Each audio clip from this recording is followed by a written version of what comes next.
Olá, aqui quem fala é Michele Camargo, seja bem-vindo a mais um vídeo do nosso canal. E no vídeo de hoje a gente vai falar sobre a influência do diâmetro no dimensionamento de uma instalação de bombeamento. Mas antes de começar, quero lhe convidar a curtir esse vídeo, compartilhar esse vídeo que ajuda bastante o nosso trabalho, se inscrever no nosso canal se você ainda não for inscrito e se você quiser receber o nosso conteúdo por e-mail ou WhatsApp, eu vou te convidar a participar da nossa newsletter, né? Então, existe um link na descrição desse vídeo que você pode se inscrever se você desejar. E se você quiser ter acesso a materiais e a vídeos exclusivos, eu te convido a se tornar membro do nosso canal, né? Clique lá em Seja Membro e verifique a modalidade que melhor lhe agrada. Qualquer coisa, chama a gente no WhatsApp se tiver alguma dúvida, né? Bom, sem mais delongas, né, a gente vai falar da influência do diâmetro no dimensionamento da instalação de bombeamento. E ele influi bastante, né? Vai mudar bastante a condição da sua instalação de bombeamento quanto você altera o diâmetro, para mais ou para menos, e é isso que a gente vai discutir na sequência. Mas antes da gente falar a influência do diâmetro, a gente precisa primeiro identificar ou entender, né, o que é dimensionamento. Quando eu falo dimensionamento, significa que eu vou encontrar qual é o tamanho adequado da minha bomba, né? Aí, o termo dimensionamento poderia ser aplicado a qualquer equipamento, né? A um motor elétrico, a um ventilador, um compressor, enfim, né? Qualquer máquina, seja ela mecânica, elétrica ou seja lá o que for, né? Então, encontrar o tamanho, nós estamos falando de dimensionamento. E dentro do contexto das bombas, o que seria então esse tamanho adequado? O tamanho adequado é quando a gente encontra uma vazão, né? Então que a letra, né, que é bastante utilizada nos materiais sobre o tema, né? Então significa que é vazão. E o que que é vazão? É o volume por tempo. Então, por exemplo, metros cúbicos por hora, metros cúbicos por segundo, litros por minuto, enfim, cada unidade dessa, né, elas traz uma certa quantidade, né? Então, metros cúbicos por hora é uma quantidade menor do que metros cúbicos por segundo, né? Então, se você tiver 10 metros por segundo, você tem muito mais vazão do que 10 metros cúbicos por hora, né? Aí é uma questão de entender a cada uma dessas unidades, mas não é o objetivo do nosso vídeo de hoje, mas entenda isso, né? A escala, né? O tamanho, né? De quanto que eu estou bombeando vai ser melhor representado em uma unidade ou outra, né? Dependendo do tamanho da quantidade em questão. E o segundo parâmetro para a gente chegar no dimensionamento de uma instalação de bombeamento é encontrar o HB. O que seria o HB no nosso contexto aqui? O HB é o que nós chamamos de altura manométrica. Altura manométrica, o pessoal confunde, às vezes o pessoal confunde a altura manométrica com, como se fosse se a minha bomba, né, que você pega o gráfico, por exemplo, de uma bomba centrífuga, ele apresenta lá a altura manométrica em função de uma cota em metros, né? E aí você pega no gráfico lá, por exemplo, 50 metros.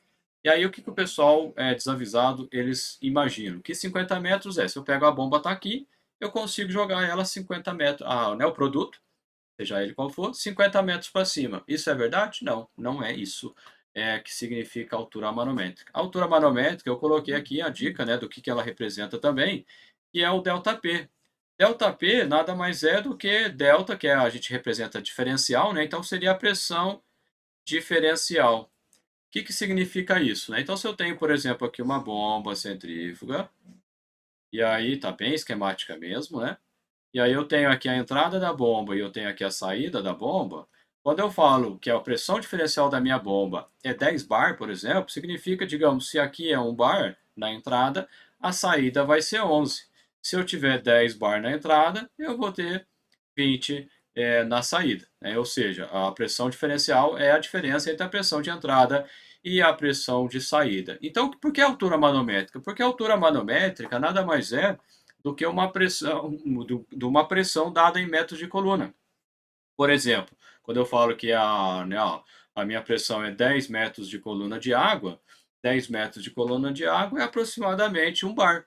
Então eu consigo fazer a relação entre pressão medida, né, nas unidades mais comuns para a gente, que é bar e PSI, embora no sistema internacional seja Pascal, mas a gente usa bastante ainda nas indústrias o PSI ou o bar. E essa pressão ela vai representar a altura de colunas de líquidos diferentes dependendo do líquido. Então, se eu tiver 10 metros de coluna de água, eu tenho uma pressão por volta de 1 bar.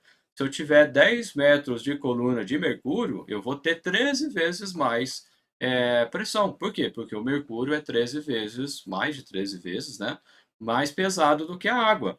Então, ao invés de eu ter 1 bar, eu teria 13 bar para a mesma quantidade de coluna de líquido que eu tenho. Se eu tiver óleo, por exemplo, que é mais leve do que a água, aí a gente vai ter menos pressão. Então, tome cuidado com isso, né, porque o pessoal confunde bastante esses detalhes, né? Então, a altura manométrica seria equivalente à pressão diferencial da minha bomba. E aí vale para qualquer bomba, né? Na bomba centrífuga, normalmente vem em metros, mas em outros tipos de bomba de deslocamento positivo, é comum vir em diferencial de pressão entre entrada e saída. Bom, então o que, que eu tenho aqui, né? Se eu tenho que encontrar a vazão e a altura manométrica, ou melhor, normalmente eu vou encontrar a altura manométrica em função de uma vazão. Da onde que sai essa vazão? Essa vazão, ela vai sair do seu sistema, da sua necessidade. Vou dar um exemplo bastante simples. Digamos que você tenha uma caixa d'água né, no seu sítio, por exemplo, e essa caixa d'água tenha 1.000 litros e você quer encher essa caixa d'água de 1.000 litros em 10 minutos. Então você vai pegar 1.000 litros dividido por 10. Então você vai ter que ter uma bomba que seja capaz de bombear 100 litros. Eu falei 1.000 litros, né? 100 litros por minuto. Então por quê? Porque eu dividi por minuto. Agora, não, eu quero ser mais rápido. Então eu quero, por exemplo, encher a caixa d'água não em 10 minutos, mas em 5. Então, eu vou pegar 1.000 litros dividido por 5. Então, eu vou ter que ter uma vazão de 200 litros por minuto. E assim por diante, né? Então, você consegue, em função do que você quer, o tempo que você quer levar para encher a caixa d'água, por exemplo, você determina qual seria a vazão. Uma outra característica eu preciso esvaziar um reservatório, né? Inclusive, atrás de mim aqui, né, se eu ficar grande aqui dá para você ver, tem algumas contas que é de um sistema que a gente estava analisando, justamente quantas bombas e que condição de bomba é mais adequado para trabalhar com isso, né? Então aqui que tem esse cálculo aqui, velocidade e tudo mais, tem vários cálculos aí que aparecem no quadro. A gente estava fazendo exatamente essa análise em relação ao diâmetro, daí que veio, né, a ideia de fazer esse vídeo aqui, né? Bom, então o que, que acontece, né? Em função da vazão, e eu vou, né, nesse exemplo aqui do quadro, eu preciso esvaziar né, um determinado reservatório, aqui no caso do exemplo aqui é 2.000 metros cúbicos, e eu preciso fazer isso em 1 hora. Né? Então, quantas bombas eu preciso para fazer isso? Né?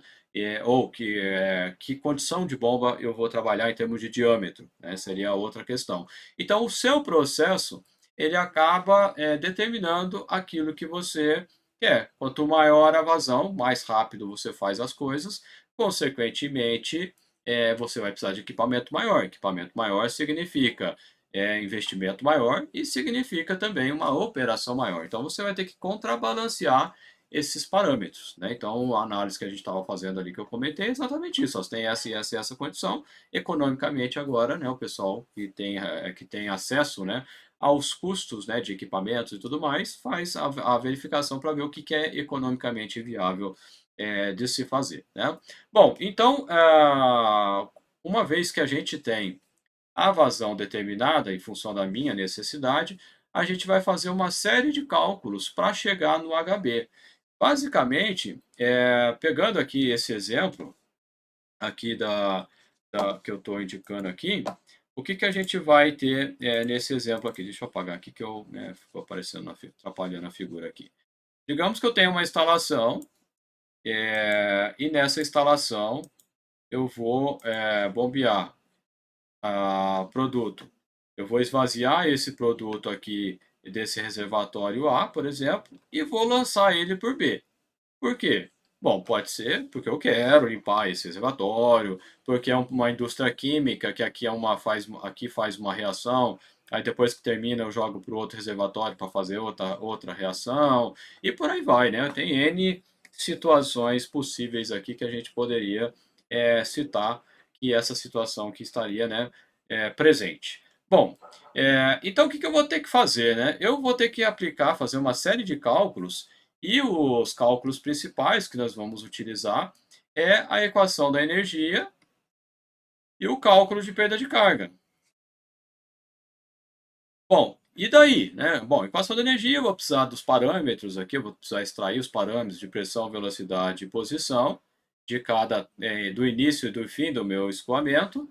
E a perda de carga, independente do tipo que ela seja distribuída ou localizada, ela vai ser proporcional ao quadrado da velocidade. E aí que vai entrar a nossa discussão aqui. Bom, e o que tem a ver a velocidade com a história? Bom, o que acontece, né? Eu vou ter que a vazão ela é igual à velocidade média vezes a área. Essa velocidade que eu falei para vocês aqui é a velocidade média, né? Para quem já manja aí, vai falar que eu estou falando, mas a velocidade não é constante na seção? Não é, mas a gente faz o cálculo de velocidade média, que seria uma simplificação para considerar constante. Bom, então o que acontece? Eu tenho que a vazão bombeada é a velocidade vezes a área. E eu acabei de comentar com vocês e as perdas, ela é sempre proporcional ao quadrado da velocidade. Bom, veja bem, né? Se eu tenho minha vazão determinada pelo processo e ela é constante, o que a gente pode escrever aqui? Que a velocidade, ela vai ser a vazão dividido pela área. Mas no caso, o que é a área? No caso de uma tubulação, agora que eu vi que cortou um pouquinho, deixa eu só consertar aqui. Vou melhorar aqui para você poder ver. Então, né, aqui só escrevendo que a velocidade é a vazão, agora sim, dividido pela área. E a área, ela é πd2 sobre 4. Aí você fala assim, mas pensando, né, numa tubulação de seção circular, né?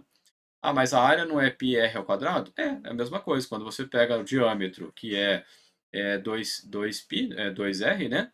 E joga, né, na equação igual π r ao quadrado. Na hora que você pega o raio, né, e substitui pelo diâmetro dividido por 2, surge esse valor aqui. Então, tanto faz, do jeito que você quiser trabalhar, não tem problema nenhum.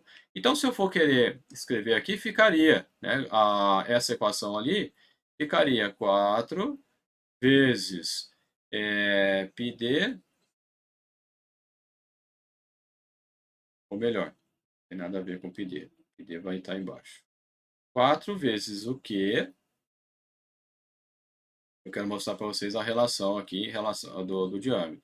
4 vezes Q dividido por πd ao quadrado. Por que eu estou falando de πd ao quadrado? Porque acabou não aparecendo o Q ali.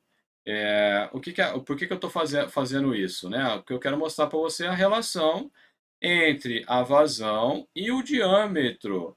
Então, 4Q dividido por πd ao quadrado.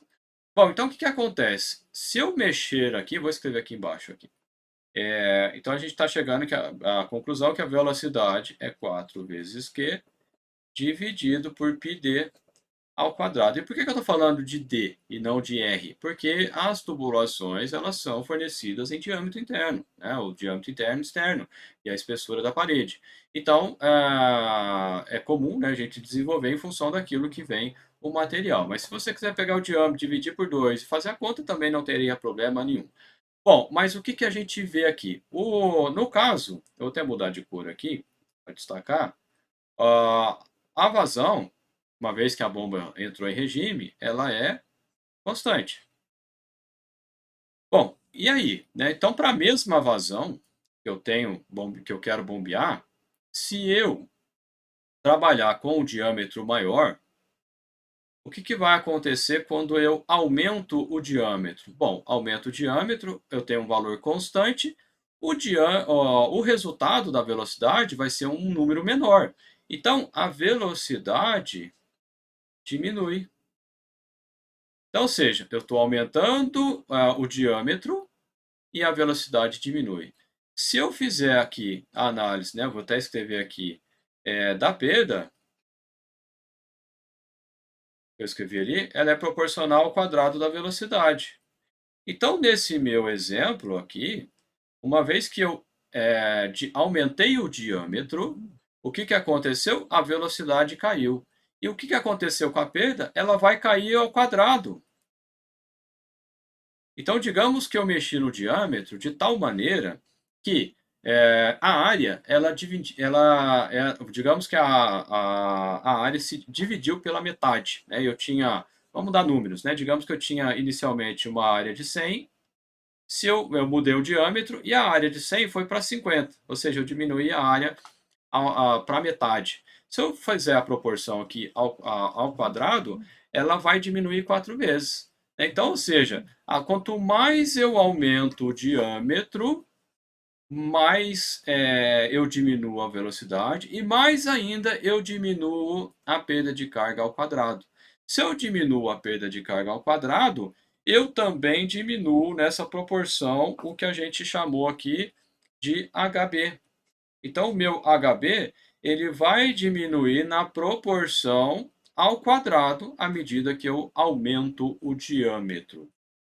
Da mesma forma, se eu considero, se eu começo, né, a analisar ao contrário, quando eu diminuo a tubulação, o que vai acontecer? Ao diminuir a tubulação, o diâmetro da tubulação, a velocidade vai aumentar e, ao aumentar a velocidade, eu aumento a perda de carga ao quadrado. Consequentemente, o meu HB, né, minha altura manométrica da bomba, ela vai ser majorada ao quadrado também. Né? Então, aumentar, né? Então, trabalhar com o diâmetro, ele influencia diretamente no cálculo de perda de carga no HB. E um outro quesito também, que eu não escrevi aqui, é que o diâmetro, no caso de perda de carga distribuída, ele entra no denominador também da equação. Então, quando você aumenta o diâmetro, você, além de fazer essa proporção das velocidades que eu acabei de falar ao quadrado, ele ainda diminui ainda mais a perda de carga, porque ele entra no denominador lá da equação de perda de carga. Então, quando você vai fazer uma instalação de bombeamento, seja ela com mangueira, às vezes é uma coisa simples que vai fazer na sua casa, seja com uma mangueira, seja com uma tubulação de PVC, uma tubulação de aço, não importa. Você tem que estar atento ao diâmetro da tubulação. E daí, eu com isso? Bom, se você pega diâmetros maiores, o primeiro impacto é o custo. Então, o custo da tubulação, da mangueira, seja lá o que for que você vai utilizar, vai ser maior. Aí você fala assim, então, se a tubulação vai ser maior, por que eu vou ser besta de comprar uma tubulação maior? Vou pegar uma tubulação menor, porque aí eu vou ter menor custo. Só que você está falando só da mangueira. E a instalação, a mangueira e a tubulação. A instalação não é mangueira só a instalação. A instalação não é só mangueira, é bomba também. Então, se você diminui a tubulação para reduzir custo, o que vai acontecer? Você vai aumentar a velocidade. Aumentando a velocidade, você vai aumentar a perda de carga ao quadrado. Aumentando a perda de carga ao quadrado, você vai demandar um HB maior ao quadrado também. E um HB maior significa uma bomba maior, com um motor elétrico maior. Então você vai ter, quando você diminui o diâmetro da tubulação, você diminui o custo de tubulação, mas ao mesmo tempo você aumenta o custo da sua bomba e você aumenta, dependendo do patamar de pressão, você vai ter que ter bomba mais robusta, que vai impactar no custo da bomba, no investimento da bomba, e você vai impactar no custo do motor elétrico ou do motor, seja lá qual for que você vai utilizar nessa instalação.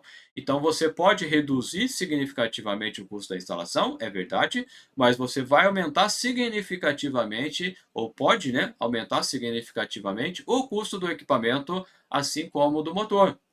O motor vai ter que ser mais parrudo para poder vencer toda essa energia que vai ser dissipada por conta da perda de carga. E um outro ponto ainda mais importante também, que a gente poderia destacar, que é o custo de operação.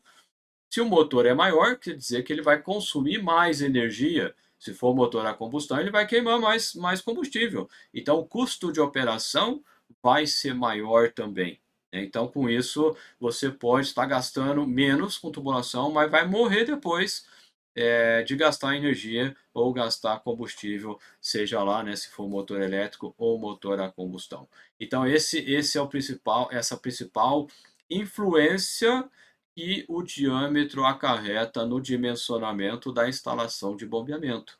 Então fique esperto, né? Porque às vezes uma diferença pequena em termos de se aumenta um pouco só o custo do seu investimento, mas você alivia significativamente o custo de instalação. Inclusive, se você pegar aqui no meu, vou até mudar aqui a posição, que se você olhar aqui o que está atrás aqui, ó, eu tenho duas situações. A situação um que eu tenho uma tubulação de 10 polegadas, está escrito aqui, ó.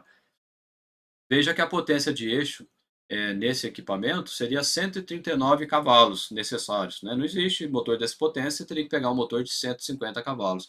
Nesse outro lado do outro lado aqui, ó, eu tenho uma tubulação de 14 polegadas. Olha para a potência de eixo, 77,25.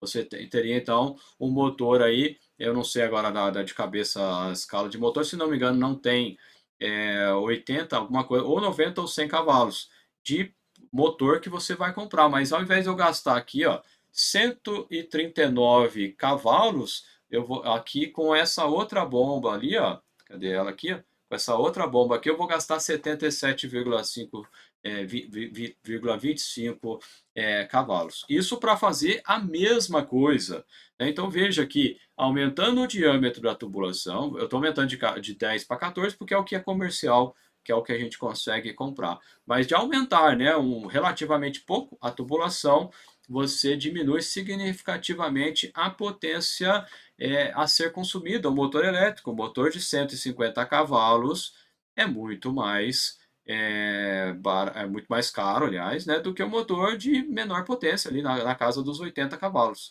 75, 80 cavalos, você não lembra agora o tamanho, né? Vai ter que ser maior que 77 que está dando ali. Então, o que acontece? Você vai ter, além de você ter esse custo maior, em termos de instalação de bombeamento, vai ser maior também o motor de 150 cavalos.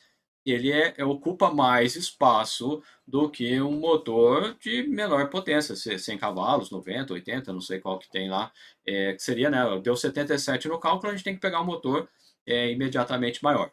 Vai depender aí do que tem de mercado, aí essas potências de mercado que eu não me lembro agora de cabeça quais que tem, né? Mas seria nesse caminho. Então você ter isso em mente, né? O que tem que ficar, o que você tem que extrair de informação desse vídeo. Quando você for fazer qualquer instalação de bombeamento, seja caseira ou seja industrial, você tem que atentar para o diâmetro da tubulação. Porque pode ser que você vai consumir demais, você vai ter que comprar um equipamento muito mais parrudo, vai gastar muito mais energia para fazer o trabalho, para economizar na tubulação, né? Então, pesar essas duas coisas é importante. O que é melhor? Não sei, depende, né? Cada caso é um caso, né? Mas, de um modo geral, se você reduzindo o diâmetro da tubulação, você vai gastar mais no equipamento e vai gastar mais na operação do equipamento, né? Então tem que ter isso em mente para na hora de fazer o investimento, né? E aproveitando, né, a gente tem um treinamento que a gente fala sobre isso, né? O dimensionamento de uma instalação, especificação de bombas centrífugas. Neste treinamento aqui, a gente fala não só, né, do dimensionamento, que é o que foi a discussão do vídeo de hoje, mas também de tudo aquilo que você precisa analisar para chegar no tamanho adequado e na bomba adequada para a sua instalação. Se o assunto lhe interessa, eu vou deixar um link na descrição do vídeo, clica lá, né, para você verificar mais detalhes e se inscrever nesse treinamento, que você vai aprender todos os passos necessários. E além disso, além de aprender, você vai ter acesso ao nosso aplicativo. Nesse link também tem um vídeo que nós fazemos a demonstração, de como você pode utilizar, né, fazer os cálculos, né, desse processo, né? Então fica aí o convite, agradeço por você chegar até aqui e a gente se vê no próximo vídeo. Beleza, pessoal? Um abraço e até a próxima.